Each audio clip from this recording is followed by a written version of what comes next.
My name is Fiona Mercer. I'm 34, an ER nurse, and a single mom. Last Christmas Eve, while I was chest deep in a cardiac arrest at Riverside Community Hospital, my in-laws made my 10-year-old daughter stand in a corner of their dining room for 6 hours, hungry, shaking, with a handwritten cardboard sign hung around her neck that read, "Family Disgrace." Her crime?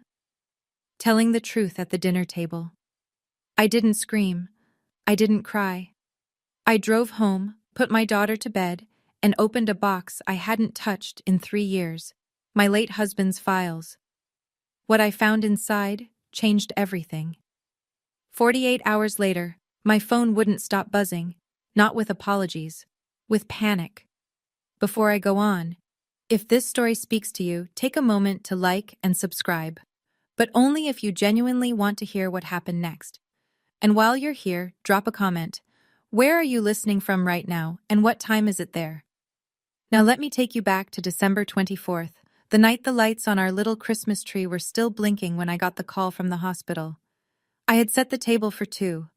That was something I'd started doing after Ryan died, making our little traditions feel intentional instead of lonely. Paper crackers from the dollar store, cranberry candles Lily picked out herself, a lasagna cooling on the counter because Lily once said turkey was boring, and I'd never argued with that logic. The tree was 5 feet tall, pre-lit, slightly crooked. Lily had wrapped every branch in silver tinsel until it looked like a disco ball having an identity crisis. I loved it.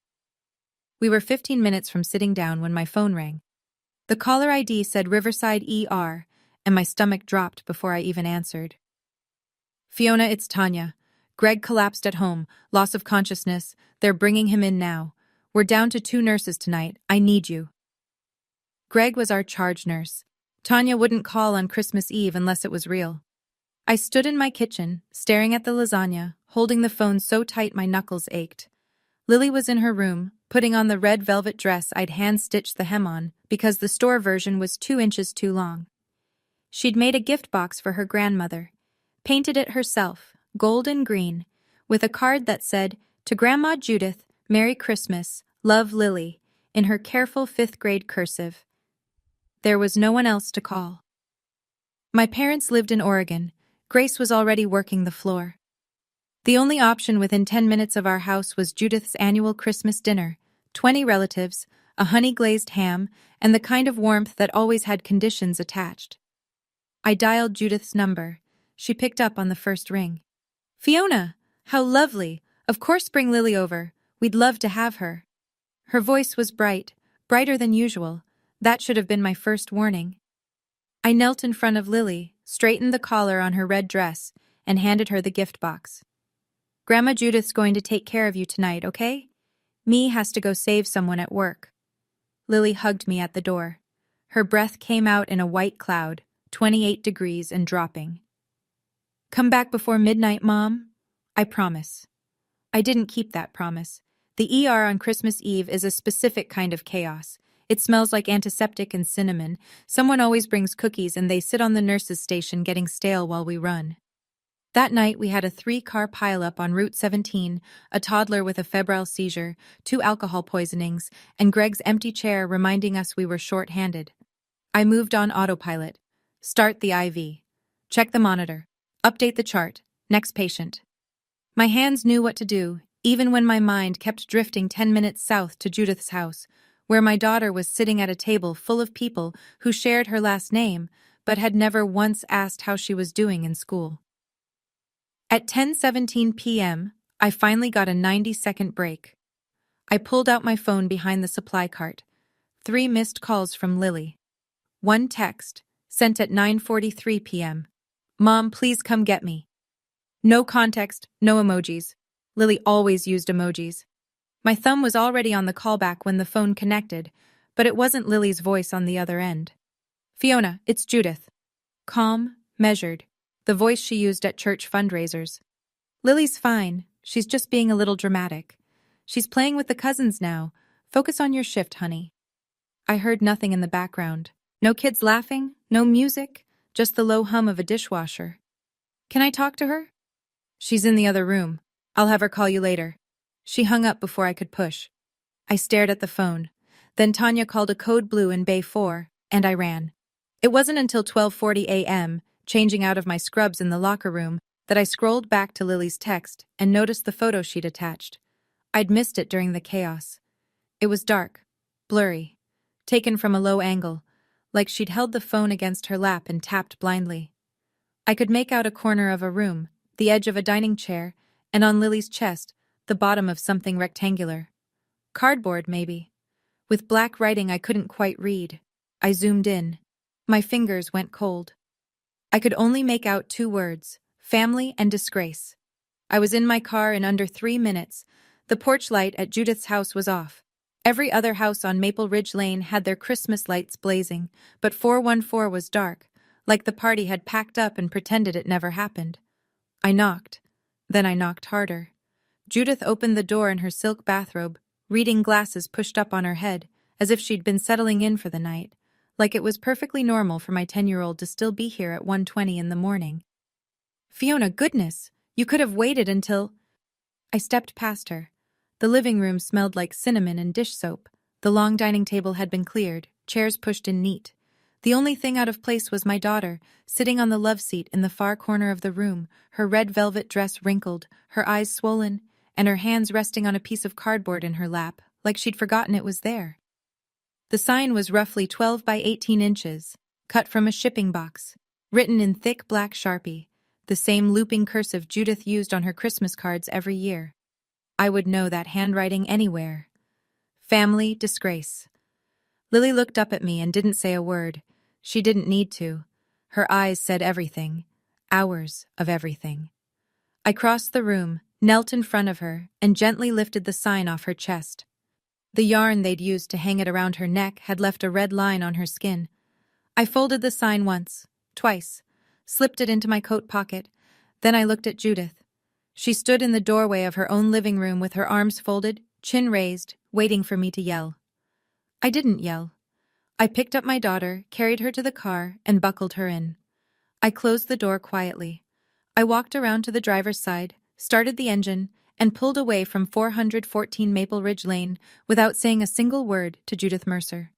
Not because I had nothing to say, because what I had to say, I would say with paperwork. Lily didn't speak for the first 4 minutes of the drive. I didn't push. I turned the heat up to 78 and pointed the vents toward her side. Her hands were like ice when I'd lifted her. Then, somewhere between the gas station and our street, she started talking. Quiet, flat. The way children speak when they've been told their feelings don't count. I said something at dinner, Mom, about Uncle Derek. What did you say? I heard him on the phone last week, at Grandma's house when I was in the hallway. He was talking about taking money from my college thing, the one Grandpa set up. He said he needed it for something. I didn't understand all of it. She paused, pulled at a thread on her dress. At dinner, Aunt Karen was talking about how Uncle Derek just bought new stuff for his truck, and I said, "Is that from my college money?" I didn't mean to be bad. I just asked. I gripped the steering wheel so hard my knuckles cracked. Then what happened? Everyone got really quiet. Uncle Derek said I was making things up. Grandma Judith said I was a liar, and I needed to learn what happens to liars in the Mercer family. She got the cardboard from the garage and wrote on it. She made me wear it. She told everyone not to give me food until I apologized for lying. Did anyone say anything? Anyone at all? Aunt Karen laughed. The cousins went to the other room. Nobody said anything, Mom. I pulled the car over on Birchwood Drive, 3 blocks from our house. I unbuckled, leaned across, and wrapped my arms around my daughter. She was trembling. Not crying. Just trembling, like her body had used up all its tears hours ago. Lily, you are not a liar. You told the truth, and I am so proud of you. Mom, am I a bad person? No, baby. You are the bravest person I know. She fell asleep against my shoulder before I pulled into our driveway. I carried her inside, made her a peanut butter sandwich, sat on the edge of her bed while she ate it in half-conscious bites, and read 2 chapters of The One and Only Ivan until her breathing slowed. Then I closed her door, walked to the kitchen, and did something I hadn't done in 3 years. I looked at the box on the top shelf of the hall closet, the one labeled Ryan, Documents. The one I'd shoved up there the week after the funeral and never opened because every time I saw his handwriting I couldn't breathe. I pulled it down. But first, coffee. Because what I was about to do required a very clear head. The box was a standard banker's box, white cardboard, Ryan's handwriting and blue ballpoint on the side. Inside, life insurance paperwork I'd already dealt with, our marriage certificate, Lily's birth certificate, a bundle of photos from our honeymoon in Shenandoah, and at the very bottom, a manila envelope sealed with clear packing tape. The envelope was heavier than I expected. I slid it open with a kitchen knife. Inside were 3 documents. The first was a certified copy of a quitclaim deed, dated April 14th, 4 months before Ryan's accident. It transferred full ownership of the property at 26 Birchwood Drive. Our house, the land, everything, from Ryan Mercer to Fiona Mercer, signed by Ryan, notarized, stamped by the clerk of the Circuit Court for Henley County, Virginia. The second was a printout from the county recorder's website confirming the deed had been filed and recorded. Official, legal, done. The third was a handwritten note on yellow legal paper, folded twice. Fiona, this house is yours and Lily's. I took care of it. Don't let anyone tell you otherwise. R. I read it 3 times. The handwriting blurred the 3rd time because my hands were shaking. Not from sadness, from something harder to name. Something between fury and relief, and the aching wish that he could have told me in person. For 3 years, I had lived in this house believing it sat on Mercer family land, that Judith could revoke our right to be here with a single phone call.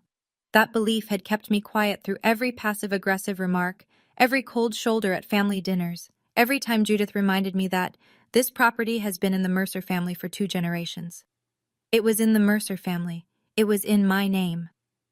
I opened my laptop, navigated to the Henley County Property Records portal, and typed in our address. The screen loaded. Owner of record, Fiona A. Mercer. I closed the laptop, picked up Ryan's note, held it against my chest for a long moment. Then I set it down, opened a fresh browser tab, and searched. Virginia property owner rights, occupant removal, 30-day notice. It was 3:47 a.m. on December 26th. My daughter was safe in her bed, and for the first time in 3 years, I knew exactly where I stood. On my own ground. The phone rang at 8:02 a.m. I was on my 2nd cup of coffee, sitting at the kitchen table with a legal pad full of notes, and Lily was still asleep. Caller ID, Judith Mercer. I let it ring 4 times. Then I picked up. Not because I wanted to talk, because I wanted to listen. Fiona. Her voice was warm, concerned, perfectly calibrated. The voice of a woman who had rehearsed her opening line. I was worried about you. You left so abruptly last night without even saying goodbye. That's not like you. I said nothing. Listen, I know the situation with Lily might have seemed harsh, but that child needs structure, Fiona. You coddle her. She made a very serious accusation at the dinner table, in front of the entire family, and she needed to understand that actions have consequences. I let the silence stretch. Judith filled it, as I knew she would. Derek already explained the account situation. He borrowed a small amount temporarily. He's going to pay it back. It's a family matter, Fiona. Lily had no business bringing it up in front of everyone. She embarrassed him. She embarrassed me. There it was. Not Lily was hurt, not I went too far. Lily embarrassed her. I hear you, Judith. Good. So we can move past this. And Fiona? Her voice dropped half a register, the way it always did when she reached for her leverage. I shouldn't have to say this, but you do live on Mercer property. It would be very unfortunate if this kind of drama made that arrangement complicated. I looked at the quitclaim deed on the table in front of me, at Ryan's handwriting, at the county recorder's stamp. I understand, Judith. Thank you for calling. I hung up. She would replay that conversation in her head later and think she'd won. She'd think the threat had landed, that I was, once again, the quiet daughter-in-law who knew her place. She had no idea I'd just recorded every word. Virginia is a one-party consent state. I saved the file, time-stamped it, and added it to a new folder on my desktop. I named the folder Red. Derek texted at 10:14 a.m. No greeting, no punctuation, Just venom. Who does your kid think she is? She eavesdrops on private conversations and then runs her mouth at Christmas dinner? You need to teach that girl her place. Fiona, I screenshotted it. Timestamp. Sender. Saved. A second message, 40 seconds later. If you make this into a thing, I will tell everyone about your mental breakdowns after Ryan died. Mom has it documented. Don't test me screenshot. Save. I didn't bother wondering whether Judith actually had any documentation. It didn't matter. What mattered was that Derek, in writing, had just confirmed two things. He was afraid of what Lily said, and his first instinct was to threaten. A third text. Without the Mercer family, you're just a night shift nurse with a kid who lies. Remember that screenshot? Save.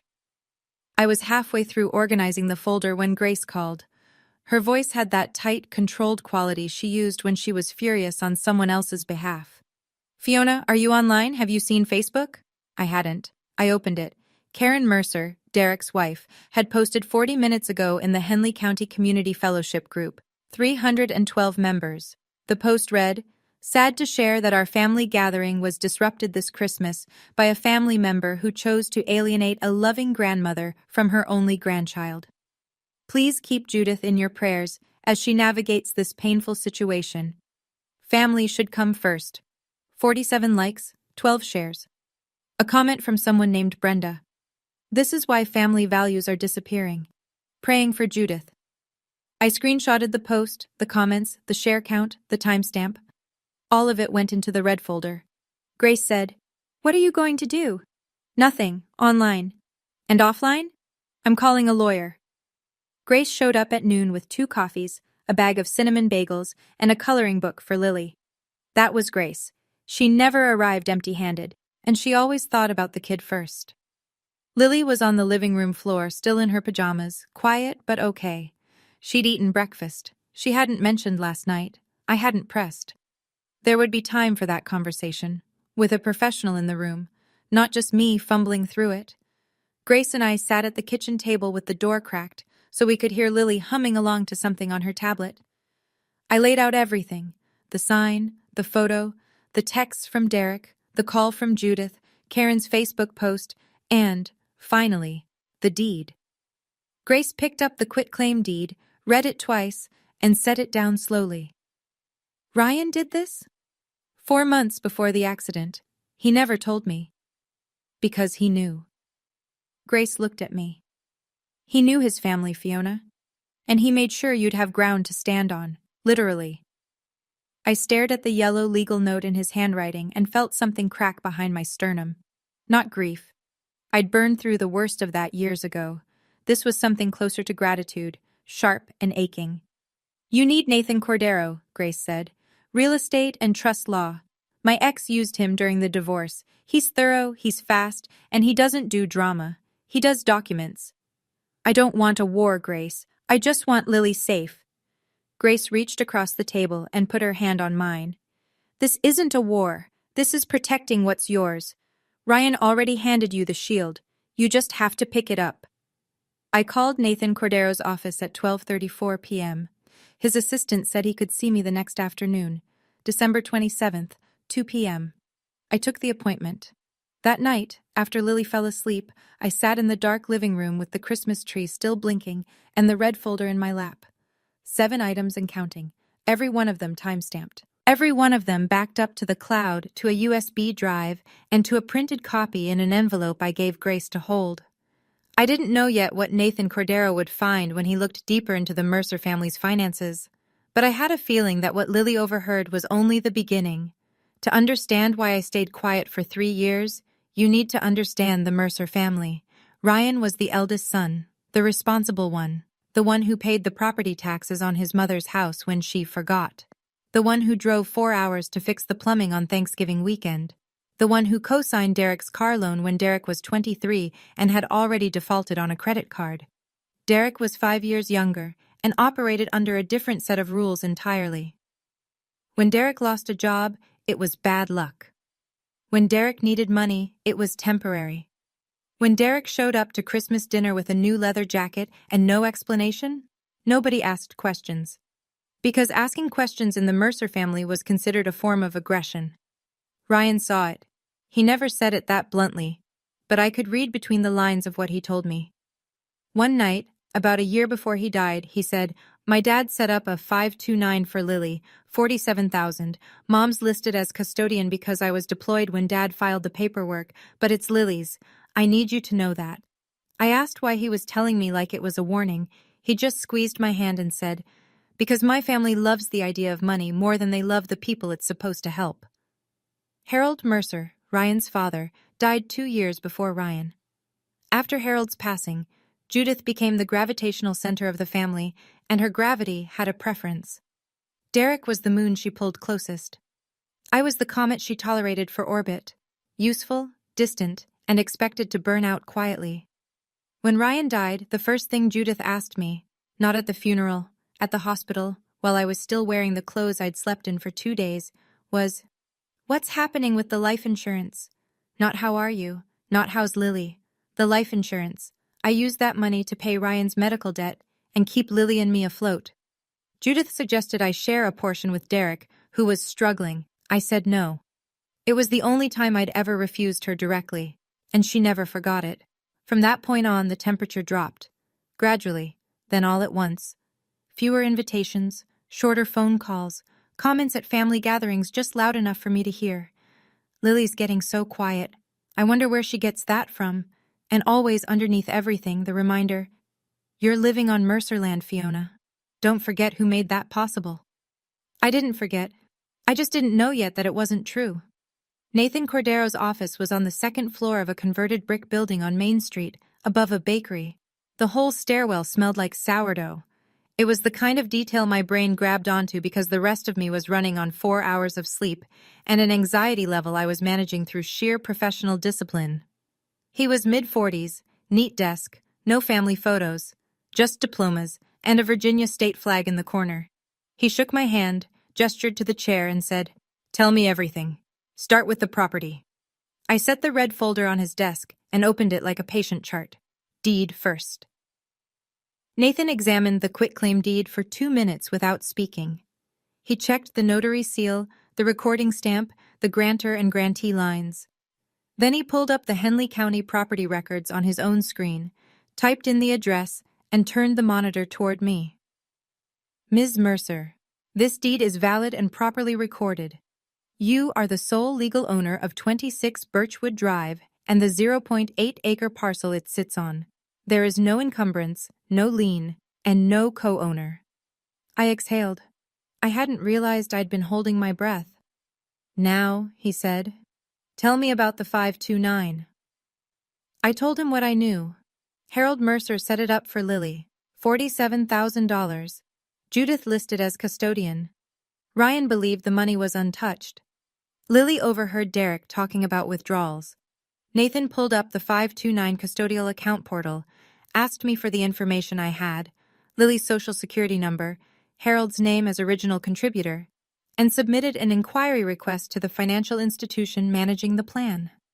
"We'll have full transaction records within 5 to 7 business days," he said. Then he paused, pen hovering over his legal pad. "How much do you expect is left?" "I don't know." Lily heard Derek say he needed it. I'm hoping she misunderstood. "And if she didn't? Then I want every dollar accounted for." Nathan nodded and wrote something down. Then he looked up. "One more thing. I ran a standard check on your property. Your address, 26 Birchwood, is currently listed under a homestead exemption. Do you know who filed it?" I didn't file a homestead exemption. I didn't even know what one was until Nathan explained it. A tax reduction for a primary residence, claimed by the property owner. Except I hadn't claimed it. Someone else had. "The filing is in the name of Judith Mercer," Nathan said, "using your address." The room went very quiet. The sourdough from downstairs suddenly smelled like something burning. "What does that mean?" "It means your mother-in-law has been claiming a tax benefit on property she does not own for approximately 3 years. He paused. "That's tax fraud, Ms. Mercer, at the county level." I sat in Nathan's chair and did the math without meaning to. 3 years of reduced property taxes on a home she didn't own. 3 years of a benefit she wasn't entitled to. Filed quietly, probably within weeks of Ryan's death, when I was too gutted to notice anything that didn't involve keeping Lily fed and showing up for my shifts. She hadn't just controlled me with the threat of taking the house away. She'd been profiting from the house, my house. "How much are we talking about?" I asked. Nathan pulled up the county assessor's website. Henley County's homestead exemption reduces annual property tax by roughly $2,800. Over 3 years, that's approximately $8,400 in back taxes owed, plus penalties, usually 25%. So we're looking at around $10,500 that Judith Mercer owes the county. He let that number sit. "Ms. Mercer, I want to be clear about your options." He ticked them off on his fingers, the way I'd seen surgeons count instruments. 1. You can send a 30-day notice to anyone occupying your property without authorization. That includes Derek's workshop on your land. 2. You can file a report with the county assessor regarding the fraudulent homestead exemption. 3. Depending on what the 529 records show, you can pursue civil action for the misappropriated education funds. Each of these is independent. You can do 1, 2, or all 3. I looked at the folder on his desk, the sign, the texts, the deed, the voicemail. "All 3, I said. "And everything goes by certified mail." Nathan paused his pen for the first time since I'd sat down. He studied me the way I studied patients who came in calm with a wound that should have had them screaming. "I've been doing this for 20 years, he said. "Family property disputes, trust issues, fraud cases, but 3 violations from the same household against the same person, that's not common." "I'm an ER nurse, Mr. Cordero. I don't panic. I triage." He almost smiled. "Then let's get this in writing." He opened a fresh legal pad, uncapped his pen, and we spent the next hour drafting 3 documents that would land on Judith and Derek Mercer's doorsteps by New Year's Eve. That night, after Nathan's office, after I'd picked Lily up from Grace's apartment and made us both grilled cheese with tomato soup, Lily's comfort order, I sat at the kitchen table at 11 p.m. and built my arsenal. I'm a nurse. I know how to chart. I know that documentation isn't just record keeping. It's the difference between a case and a story. And I was done telling stories to people who only heard what they wanted. I opened the red folder and laid everything out in chronological order. The quitclaim deed, recorded and stamped. The county property records printout. Ryan's handwritten note. The 529 account inquiry receipt from Nathan's office. Lily's text message and blurry photo from Christmas night, time-stamped 9:43 p.m. The cardboard sign, family disgrace. In Judith's handwriting, now sealed in a gallon Ziploc bag. The recorded phone call from Judith, December 26, 8:02 a.m. 3 screenshots of Derek's threatening texts, 10:14 to 10:16 a.m. Karen's Facebook post, and its 12 shares. The homestead exemption filing in Judith's name at my address, 10 items. Each one labeled, dated, and stored in 3 locations. Cloud backup, USB drive in my bedside drawer, and a printed set in a sealed envelope at Grace's apartment. Nathan had prepared 3 outgoing documents. A 30-day notice to vacate addressed to Derek Mercer at the workshop on my property. A demand letter addressed to Judith Mercer for the full return of misappropriated 529 funds. And a formal complaint to the Henley County Assessor regarding the fraudulent homestead exemption. Each one ready for certified mail, return receipt requested. I paper-clipped the tracking slips to the front of the folder and closed it. There was one more thing I'd decided, something Nathan hadn't suggested. When I mailed the certified letters, I wouldn't just drop them at the post office. I would walk in, hand them across the counter, and watch the clerk stamp them. I wanted to feel the weight leave my hands. It wasn't about revenge. Revenge is loud. This was something quieter. This was consequence, addressed and postmarked. I want to pause here for a second. If you've been listening this far, you're probably sitting somewhere right now with your jaw tight and your chest heavy, because you've either lived this or you've watched someone you love go through it. I was right where you are. Sitting at this table, folder closed, heart open, terrified, and certain at the same time. If this story is hitting home, tap that like button so I know you're still with me.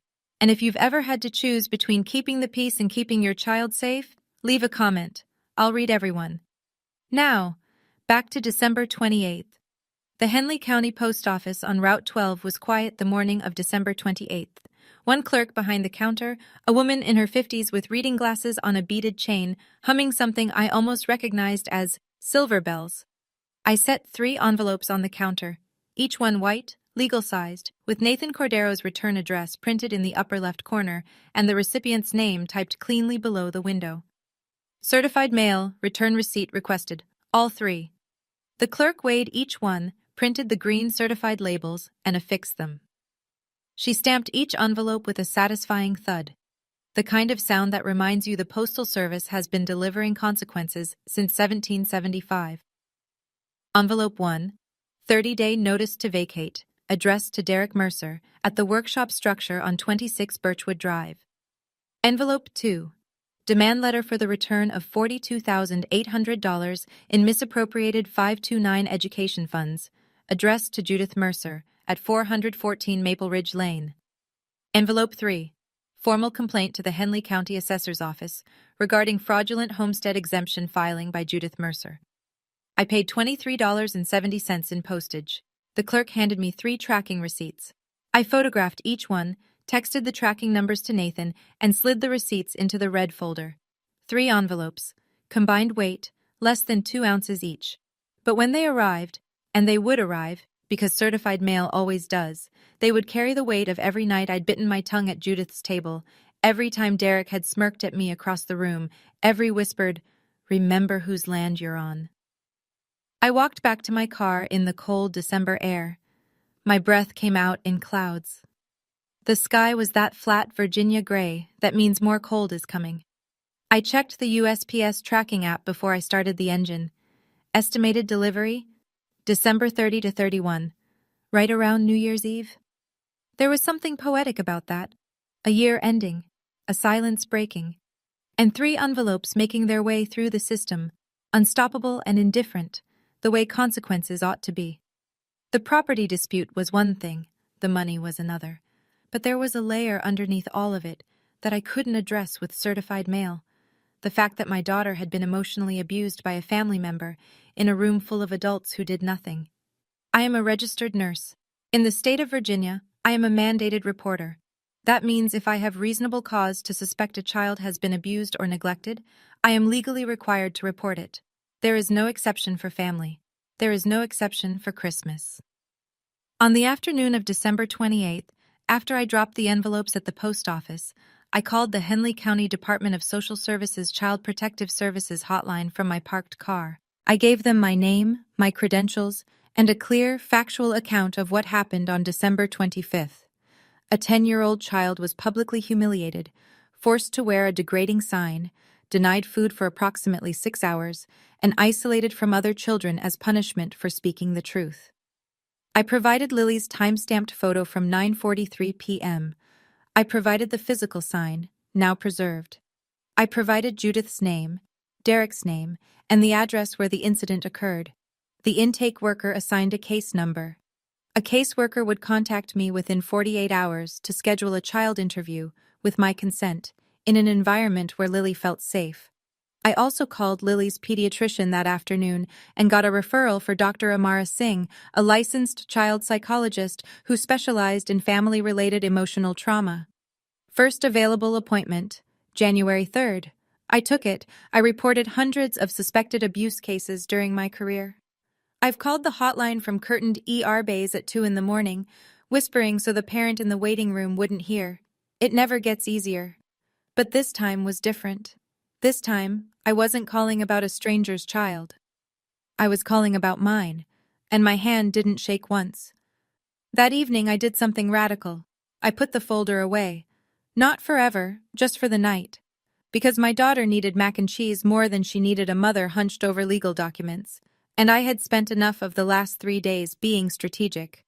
Lily deserved a few hours of me being just mom. We made it together.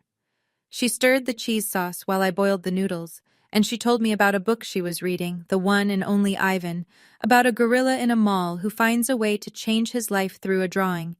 She talked about it the way she talked about everything she loved. Fast, with her whole body, hands gesturing, eyes wide, completely alive. Mom, Ivan doesn't yell at anyone. He just draws the truth and people finally see it.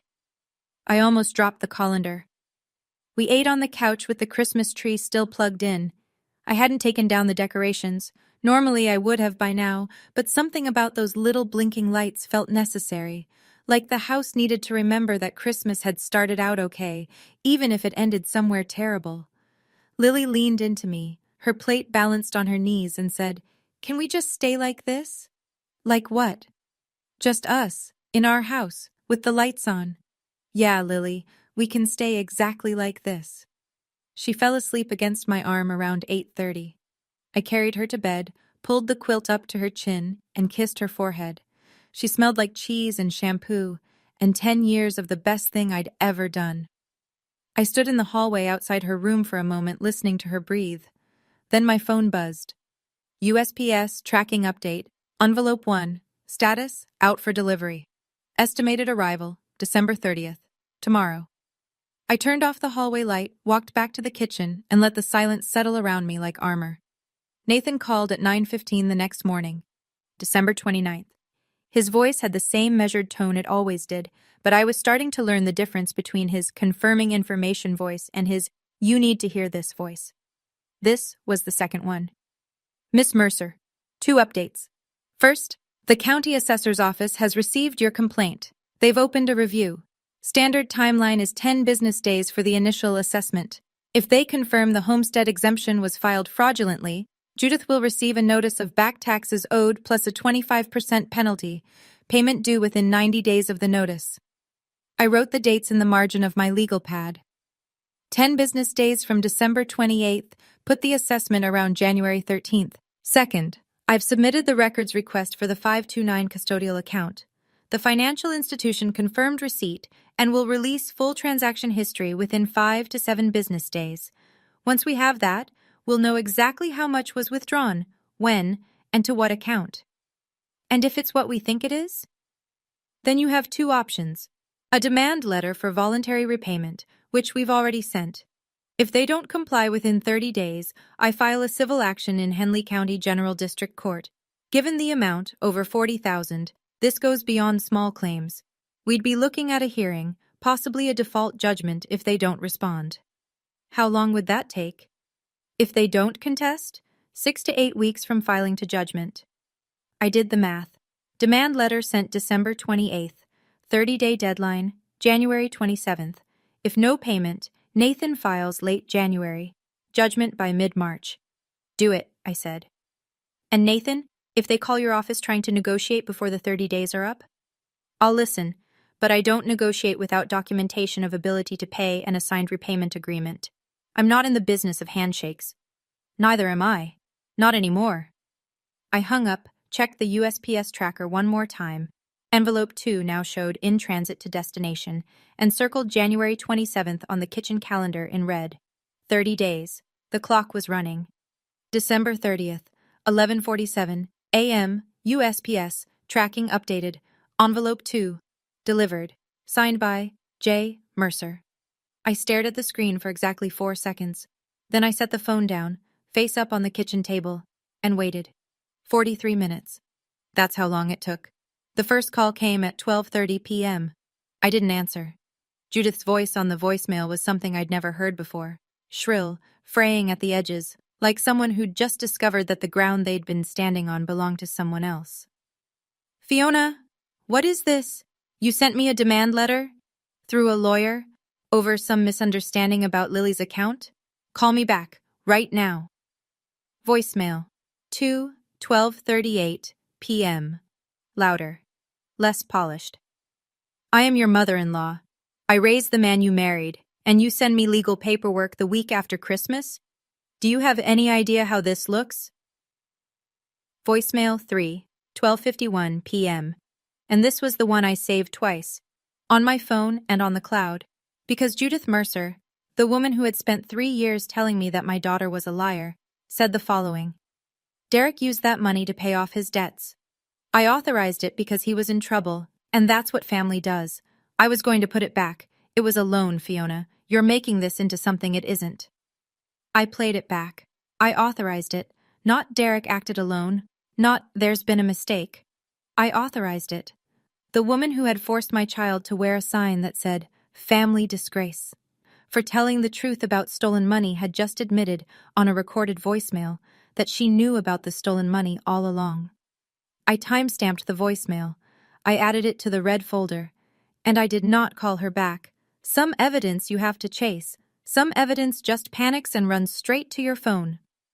New Year's Eve, the kind of cold that makes the mailbox latch stick. USPS tracking, 10:22 a.m. Envelope 1, delivered. Signed by D. Mercer. Derek didn't call. Derek drove. At 11:40 a.m., I heard the crunch of gravel in the driveway, followed by a truck door slamming hard enough to rattle the Ring doorbell camera I'd installed 6 months earlier, originally because of a package thief, but God works in useful ways. I was in the kitchen. Lily was at Grace's apartment for the morning. I did not go to the door. He knocked. Then he pounded. Then he yelled, "Fiona, open this door! You can't do this! This is Mercer land! This workshop has been here since Dad was alive! You have no right!" The Ring camera recorded everything. I watched on my phone from 10 feet away, Derek, red-faced, pacing the porch, the certified letter crumpled in his fist. I called Henley County Non-Emergency Dispatch. "My name is Fiona Mercer, 26 Birchwood Drive. There's a man on my property who's been served a 30-day vacate notice and is now banging on my door and yelling. I'd like an officer to come ask him to leave." The deputy arrived in 12 minutes. I watched through the window as Derek went from screaming to sputtering to silent in the span of a single conversation with a uniformed officer. The deputy examined the notice, checked my ID, confirmed the property records on his in-car system, and told Derek to leave the premises. Derek jabbed a finger toward the house, toward me, and said something I couldn't hear from inside. The deputy wrote something in his notepad and repeated calmly that it was time to go. Derek left. I requested a copy of the incident report, case number 2024-1231-0087. Date, December 31st. Documenting, verbal disturbance, trespass after notice. 2 hours later, Grace texted me a screenshot. Derek had posted on his personal Facebook. "My sister-in-law just had the police called on me for going to my own family's property. She hired a lawyer and is trying to throw us off land that's been Mercer property for decades. All because her kid made up a story at Christmas. Please share so people know the truth. Hashtag family first. Hashtag injustice. 214 shares by midnight. I didn't post a response. I didn't comment. I didn't share. I just screenshotted everything, added it to the red folder, and watched the fireworks from my living room window while the clock struck 12. New year, new rules. The first 3 days of January felt like walking through a town that had already made up its mind. Judith's church friends had shared Karen's post into 2 more community groups. Derek's Facebook rant had hit the local buy-sell trade page. The narrative was clean and simple. Heartless daughter-in-law kicks grieving grandmother and beloved uncle off family land over a Christmas misunderstanding. No mention of a sign, no mention of a hungry child, no mention of $42,000. I noticed it first at the grocery store. Mrs. Liu from the PTA avoided eye contact at the deli counter. Then at work, a nurse from the day shift I barely knew said, "I heard things are rough with your in-laws. I'm sorry." The pity in her voice told me she'd only heard one version. The texts from extended Mercer relatives came in waves. Ryan's aunt. "Judith is devastated. She's barely eating. Is this really necessary?" Ryan's cousin. "You should think about what Ryan would want. He wouldn't want the family torn apart." A number I didn't recognize. "Shame on you for keeping a grandmother from her grandchild." I read everyone, responded to none. Then, on January 2nd, as I was pulling into my driveway after a 12-hour shift, I saw Mrs. Patterson standing at her mailbox next door. She was 70-something, widowed, the kind of neighbor who noticed everything but said very little. She'd lived on Birchwood Drive longer than anyone. She looked at me differently than the others, not with pity or judgment, more like recognition. "Fiona," she said, just that. Then, "I saw something on Christmas night, at Judith's house. I should have done something then, and I didn't. But if anyone ever asks me, I'll tell them exactly what I saw." She turned and walked back inside before I could respond. I sat in my car for a full minute, engine off, staring at her closed door. Then I added her name to the red folder's contact list, not as a weapon, but as a witness. There's a difference. The town had heard one story, Mrs. Patterson had seen another, and the system, slow, methodical, indifferent to Facebook shares, was still turning. January 2nd, 3 p.m., the CPS caseworker arrived at my home. Her name was Ms. Tate, mid-30s, calm presence, the kind of person who listened with her whole posture. She asked if she could speak with Lily in the living room while I sat in the kitchen. I agreed. Dr. Singh had already met with Lily the day before and said she was processing well, but I'd prepped Lily simply. A nice lady is going to ask you about Christmas night. You just tell the truth, like you always do. The interview lasted 22 minutes. I could hear murmuring through the wall, Lily's voice quiet but steady. No crying. When Ms. Tate came out, she sat across from me at the kitchen table and spoke in the neutral, careful language of someone documenting facts. Your daughter's account is consistent and detailed. She described the sign, the food restriction, the duration, and the family members present. She also described the events leading up to the punishment, specifically that she repeated something she overheard about a financial account. Ms. Tate paused. This is sufficient to open a formal investigation into emotional abuse and neglect, specifically public humiliation, food deprivation, and psychological intimidation of a minor. Judith Mercer and Derek Mercer will be named as subjects. Then she told me something I wasn't expecting. We received a second report this morning. A neighbor, a Mrs. Patterson on Birchwood Drive.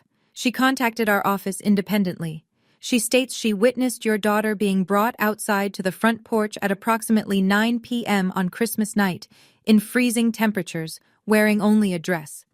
She heard an adult female voice. She identified it as Mrs. Judith Mercer, shouting at the child, and she provided a cell phone video. Ms. Tate let that sit. The video is 23 seconds. It was taken through Mrs. Patterson's kitchen window from across the yard. It does not clearly show the child's face, which protects her privacy. But it does capture the voice, the timestamp, 9:07 p.m. on December 25th, and the approximate conditions. I pressed my palms flat on the table. 23 seconds of footage I didn't know existed, from a witness I hadn't asked, corroborating everything my daughter said. Judith had spent a week telling anyone who would listen that Lily was a liar, that I was unstable, that this was a misunderstanding. 23 seconds doesn't misunderstand anything. Ms. Tate explained the next steps. The investigation would include attempted interviews with Judith and Derek, a review of the evidence, and a determination within 30 days. During that period, the subjects would be advised that unsupervised contact with Lily was not recommended. I walked Ms. Tate to the door. She shook my hand and said, "Your daughter is articulate and brave. You should know that." "She gets it from her father," I said. And meant it. I need to stop here for a moment. Because when Ms. Tate told me about Mrs. Patterson's video, I sat in my kitchen and stared at the wall for a long time. Not because I was surprised someone saw, but because I was gutted that someone saw, and almost didn't speak up. Mrs. Patterson did, though. Late, but she did. And it mattered. If you're still here, subscribe, not for me, for the part of the story that's coming. Because what happens next is the part where the certified letters start doing their job, and the people who thought they were untouchable find out they're not. Stay with me. January 15th, a Tuesday. I was between patients at the hospital, charting in the break room, cold coffee, fluorescent lights, when Nathan called. County assessor completed their review. The homestead exemption filed by Judith Mercer on your property has been determined to be fraudulent. She had no ownership interest in 26 Birchwood Drive at any point during the filing period. I put my pen down. Effective today, the county is issuing a notice to Judith Mercer for back taxes totaling approximately $8,400, plus a 25% civil penalty of $2,100. Total due, $10,500. Payment deadline, 90 days. I didn't say anything for a moment. Nathan waited. He was good at that. She's going to say she didn't know. She signed the form, Ms. Mercer. Annually, for 3 years. The assessor's office has her signature on file. 3 signatures. 3 years of claiming a tax break on a home she didn't own, a home she used as a leash to keep me compliant. Every time she'd said, "Remember whose property you're on," she'd been collecting a discount on it. Nathan continued. The notice will be mailed to her address at 414 Maple Ridge Lane. Sincerely doubt she'll be in a festive mood when it arrives. He was right. Judith called my phone 4 times that evening. I didn't answer any of them. The voicemails were a study in deterioration, the first one indignant. "This is your doing, Fiona." The second one bargaining. "We can work this out if you just drop the complaint." The third one threatening. "I will tell everyone what kind of person you really are." And the fourth one something I'd never heard from Judith Mercer in all the years I'd known her. Silence. 12 seconds of open line. Then a click. That silence told me more than all her words ever had. It was the sound of a woman realizing that the system doesn't care about your reputation, your church group, or how many people shared your daughter-in-law's smear campaign on Facebook. The system cares about signatures. And Judith's were on file. January 20th, Nathan's office. Same sourdough smell in the stairwell, different weight in the room. He had a printed spreadsheet waiting for me on the desk, 4 pages, each line a transaction. The 529 custodial account records had come back. 23 withdrawals, Nathan said, turning the first page toward me. Over an 18-month period, beginning June of last year and ending November. Total withdrawn, $42,800. I looked at the columns. Date, amount, receiving account. Every single withdrawal routed to the same bank account, a personal checking account at Valley Federal, in the name of Derek P. Mercer. The custodian authorization was signed by Judith Mercer, Nathan continued. She granted Derek direct access to the account, which under 529 regulations is only permissible for qualified education expenses of the named beneficiary, in this case, Lily. And none of this went to Lily's education. Not a cent. The withdrawal descriptions are blank. No tuition invoices, no textbook receipts, no school supply documentation. These were straight cash transfers to Derek's personal account. $42,800. My father-in-law Harold, a man who had worked overtime at a paper mill for 30 years, had saved that money so his granddaughter could go to college. And it was gone. Funneled into whatever hole Derek had dug for himself, with Judith holding the shovel. "What do we do?" I asked, though I already knew. The demand letter gave them until January 27th to return the funds. As of today, we've received no payment, no response, and no communication from their attorney, if they have one. On January 28th, I file a civil action in Henley County General District Court. Complaint for conversion and breach of fiduciary duty. We're requesting return of the full $42,800, plus attorney's fees, court costs, and the 10% IRS early withdrawal penalty, which Judith, as custodian, is personally liable for. He slid a document across the desk. The filing was already drafted. Total judgment will be seeking approximately $46,350. I signed the authorization. January 27th came and went. Not a dollar arrived, not a phone call to Nathan's office, nothing. On the morning of January 28th, Nathan filed the complaint. The court doesn't shout. It stamps, it files, it dates, and then it sends a man to your door. January 31st, a Friday. The process server arrived at 26 Birchwood Drive at 2:14 p.m. Derek was in the workshop. He'd been dragging his feet on moving out, still within his 30-day window, but clearly testing every edge of it. The workshop door was open. I could hear his music from the kitchen, some country station, turned up too loud, the way people do when they're pretending everything is fine. The process server was a compact man in a gray jacket, entirely unremarkable, carrying a manila envelope that was about to rearrange Derek Mercer's year. He walked across the gravel, knocked on the workshop door frame, and said Derek's full name. I watched from the kitchen window. I'm not proud of how closely I watched, but I'm not sorry either. Derek stepped out, wiping his hands on a rag. He looked at the envelope. He looked at the process server. His face cycled through confusion, irritation, and then something deeper, recognition. The recognition of a man who had been expecting this moment on some level, but had convinced himself it wouldn't actually come. What is this? Civil summons, Henley County General District Court. You've been named as co-defendant in a complaint for conversion and breach of fiduciary duty. You've been served, sir. Derek didn't take the envelope. The server placed it on the workbench, noted the refusal on his form, and walked back to his car. Under Virginia law, the service was valid. Mrs. Patterson was at her mailbox. She saw the whole thing. She didn't wave at Derek. She didn't look away either. She just stood there, holding her mail, bearing witness the way good neighbors eventually do. Derek called Judith. I know this because within 20 minutes, Judith's silver Buick pulled up to the edge of my driveway and stopped, because the gate was closed. I had installed a simple latch gate across the driveway entrance the week before. Nothing dramatic, just a metal gate with a padlock that said, clearly and legally, "This is private property, and you need permission to enter."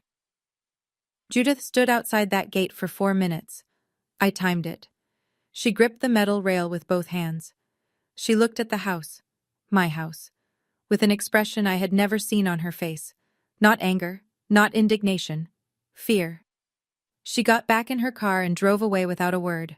I closed the kitchen curtain, sat down at the table, and exhaled for what felt like the first time in 5 weeks.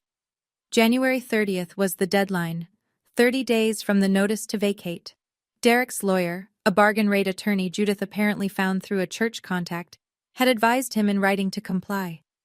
I knew this because Nathan received a copy of the council's letter, which essentially said, "My client acknowledges the property owner's legal right to possession and will vacate the workshop premises by the stated date." The tone was stiff, the letterhead was generic, and between every line I could read the subtext. We have no case, and we know it.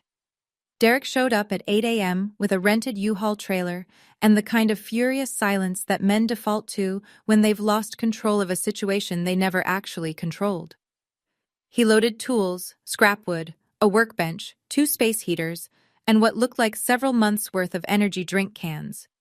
He did not knock on my door. He did not make eye contact with the Ring doorbell camera, though it captured every trip between the workshop and the trailer in crisp 1080p. Grace came over at 10. She brought coffee and stood next to me on the front porch, not to gloat, just to be there. That was Grace's whole philosophy. You don't have to do hard things alone. At 12:17 p.m., Derek closed the trailer hatch. He walked to his truck, opened the door, then turned and looked at the house one more time. "You're going to regret this, Fiona," he said. Not shouting, his voice was flat, tired. "You have no family now." Grace, still holding her coffee, tilted her head. "You forgot the trash bags in the corner. Want me to toss them, or should I bill you for disposal?" Derek slammed the truck door and pulled out. I walked into the empty workshop. It smelled like motor oil and sawdust.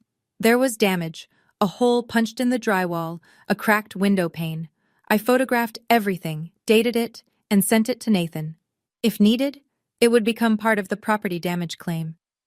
I locked the workshop door with a new padlock, stood there in the cold, keys in my hand, and looked around at the 0.8 acres that Ryan had quietly, carefully deeded to me before he ran out of time. Ours. Fully, finally, unchallengeably ours. In the weeks that followed, the consequences arrived the way consequences usually do, not all at once, but in a steady, documentable sequence that made the Facebook narrative very difficult to sustain. Judith's homestead exemption fraud resulted in a county bill of $10,500. She had 90 days to pay. She did not have $10,500. I know this because Nathan received a letter from Judith's newly hired attorney requesting a good faith extension on behalf of his client, citing unexpected financial hardship. The county assessor does not negotiate good faith. They negotiate payment plans with interest. CPS completed their investigation in mid-February, finding substantiated emotional abuse and neglect by Judith Mercer against a minor child. Derek Mercer was listed as a contributing party. The recommendation: no unsupervised contact with Lily, pending completion of a court-approved family counseling program. Judith did not enroll. Derek's civil judgment came down in March. He didn't show up to court. Nathan requested a default judgment, and the judge granted it. $42,800 in misappropriated 529 funds, plus $3,200 in attorney's fees and court costs, plus the applicable IRS penalty. Total, $46,350. Nathan began wage garnishment proceedings the following week. Derek, who had just started a warehouse job, would be paying that judgment back for years.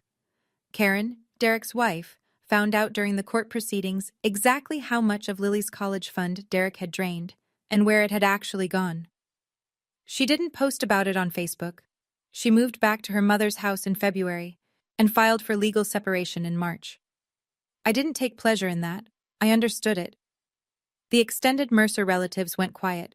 Not apologetic, just quiet.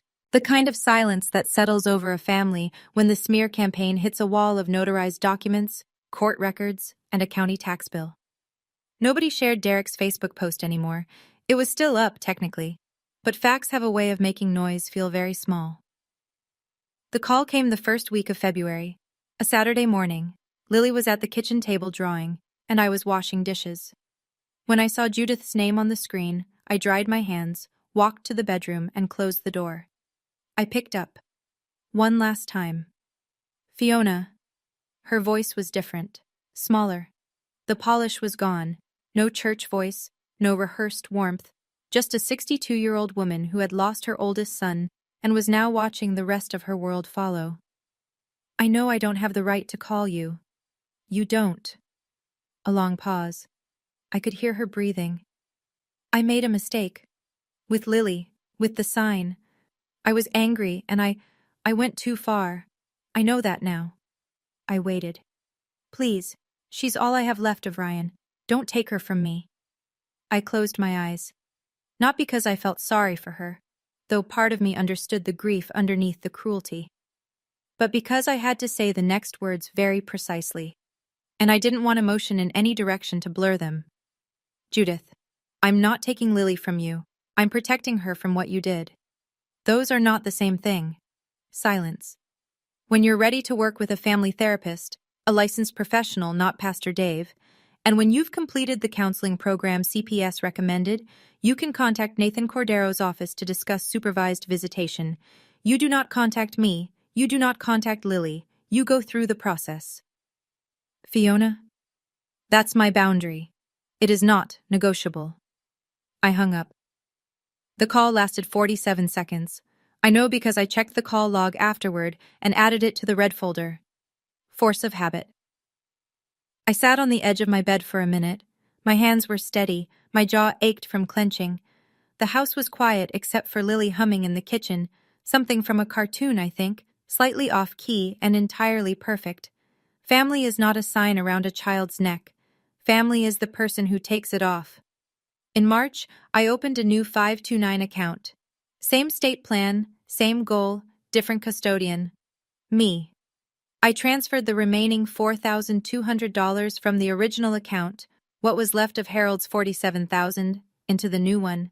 It wasn't much. It was a fraction of what Lily was supposed to have, but it was clean, and it was protected, and no one had access to it except me and the financial institution. Nathan set up the wage garnishment order on Derek's paycheck. The math was simple and relentless.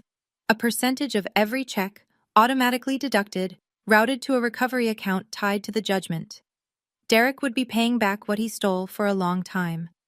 The court didn't ask whether he was comfortable with that. Courts don't. I also met with a financial advisor through the hospital's employee assistance program, free for staff, something I'd never used because I'd never had the headspace.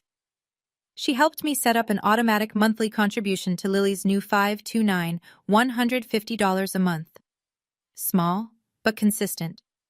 At 7% average growth, compounded over 8 years, Lily would have a meaningful start when she turned 18. It won't be $47,000 by then, the advisor said. It doesn't have to be, it just has to be hers. That same week, I went back to Ryan's box one more time. Not for documents, for the letter at the very bottom, the one I'd noticed on December 26th, but hadn't been ready to open. It was sealed, with Lily, 18th birthday, written on the front in Ryan's blocky print. I broke my own rule. I opened it. And I read it standing in the hallway, one hand on the wall, because the floor felt unsteady. Lilybug.